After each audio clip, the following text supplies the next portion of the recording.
You ever notice how you talk to yourself? Like, really notice? If you spoke to your best friend the way you speak to yourself, would they still be your friend? Think about it. You mess up and your brain says, wow, you're an idiot. You try something new and your brain says, you'll fail just like last time. You wake up feeling tired and your brain says, you're so lazy. What's wrong with you? That voice, it's been running the show for years. And the worst part, you believe it. Let's get one thing clear. Every thought you think is a signal, and that signal triggers a chemical reaction in your body. You're not just having thoughts, you're training your nervous system how to feel. So when your self talk says you're behind, you always screw it up. You're not cut out for this. Your brain doesn't question it, it believes it. And it sends a message: prepare for threat. Your heart rate shifts, your muscles tighten, cortisol, adrenaline, stress chemicals flood your body. And over time, you wire yourself for anxiety, procrastination, and self doubt. But here's where it gets powerful. Awareness is like a flashlight. Wherever you shine it, that's where your energy goes. If you point that light at thoughts like, I'm not enough or I always fail, your body reacts like it's in danger. You shrink. Your breath gets shallow, your body tightens. But what if you move that light? Point it toward, I can figure this out. I've done hard things before. I'm learning. And suddenly, your breath deepens, your chest opens. You feel capable. You didn't change the world. You changed the signal. And that right there, that's the key to changing your life. You have the power to direct the light. And where you place your attention, that's what your brain will wire. That's what your body will memorize. Imagine waking up tomorrow and your mind says, I can handle today. I don't have to be perfect to make progress. I'm learning. I'm growing. How would that change things? You'd feel lighter. You'd take more action without overthinking. You'd bounce back faster from mistakes. You'd actually like yourself more. This isn't about fake positivity. It's about reprogramming your mind to work with you instead of against you. So let's do it. Here's how to change your self talk, step by step. Step one, just notice it. Most people don't even realize they're talking to themselves negatively, but the second you catch it, that's the first crack of light. Example, you're about to start an important project. Your brain whispers, you're not good at this. If you don't notice it, you feel off, you procrastinate, you scroll through your phone instead of working. But if you catch it, you pause. You think, that's my old habit talking. And just like that, you break the cycle. Step two, give it a name. When your brain says you're not good enough, instead of believing it, say, that's just fear talking. That's my old program. That's not truth, it's a habit. Labeling your thoughts creates distance, and distance gives you control. Step three, flip it. Next time you think, I suck at this, change it to, I'm getting better every time I try. I'm terrible at talking to people. I'm learning to be more social. Your words become your reality. Choose wisely. Step four, replace the old script with a new one. Write down 3 powerful phrases and say them to yourself every morning. But here's the trick. These aren't just any phrases. These are the ones that speak to your strength, your growth, and your potential. Here are 5 phrases to start with. Feel free to create your own, but make sure they resonate with your heart. Phrase 1, I am capable. Instead of thinking, I can't do this, say, I am capable. This simple shift activates your prefrontal cortex. Decision making, problem solving, focusing on your strengths. Your body will respond by relaxing, reducing stress, and releasing some of that tension. Phrase 2, I am growing every day. This phrase trains your brain to focus on progress, not perfection.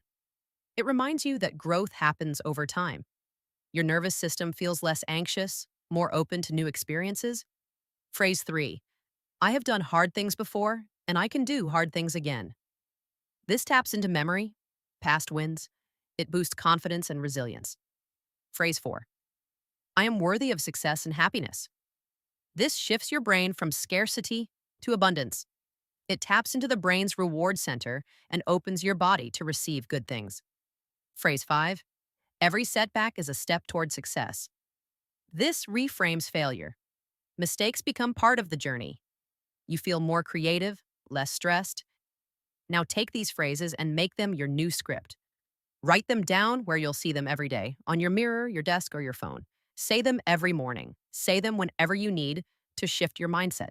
You're not just saying words, you're rewiring your brain, retraining your body, and creating a new reality for yourself. Step 5. Talk to yourself like a friend. Instead of, I can't do this, say, you've done harder things before. You can handle this. It sounds simple, but your brain listens differently. Step 6. Visualize the win, then speak it. Before anything big, close your eyes for 15 seconds. See yourself doing it well, then say out loud, I've got this.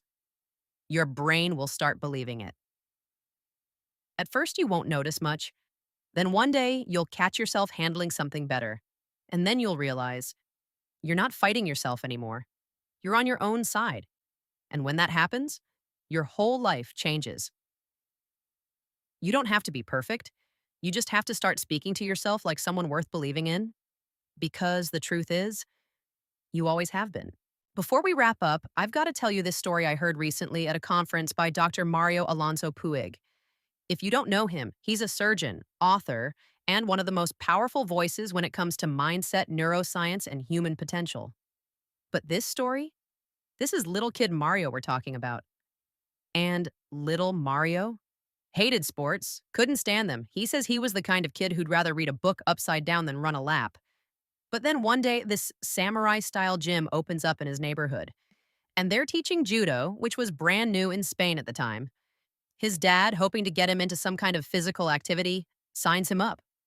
Mario goes, and it turns out he's bad, like really bad. For months, they won't let him move past one technique, Osotogari, a classic judo throw. Every single class. Again, Mario. Again. Again. That's all he did. Just one move. He basically became a white belt robot with a single button. Throw. Then one day, the gym announces they're doing this huge public judo exhibition. First one in Spain. Cameras, audience, the works. Mario, he's thrilled. He's never been allowed to compete in anything before. The day comes. They start calling up competitors by belt color. White belts? No Mario. Yellow? Still no Mario. Orange belts go. Now Mario's sitting there like, am I invisible? Did they forget I exist? Then suddenly, they call a green belt. And right after that, Mario. Yup, white belt. Mario is about to go up against a green belt. Huge gap in experience. This is like bringing a spoon to a sword fight. He's frozen, nervous, panicking. Then from across the room, his dad yells, Mario, you can do it. Hit him with the Osotogari, and something clicks.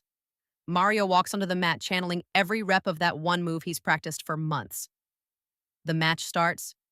He waits, sees his opening. Boom, he lands it perfectly. But in the chaos of the throw, the green belt falls on top of him and breaks Mario's arm. Yup, fractured. But you know what? He still won. Little Mario walks off the mat, arm limp, face in shock, like, wait, I won? That actually worked? And that right there, the power of belief. Because here's the thing Mario shared after telling that story.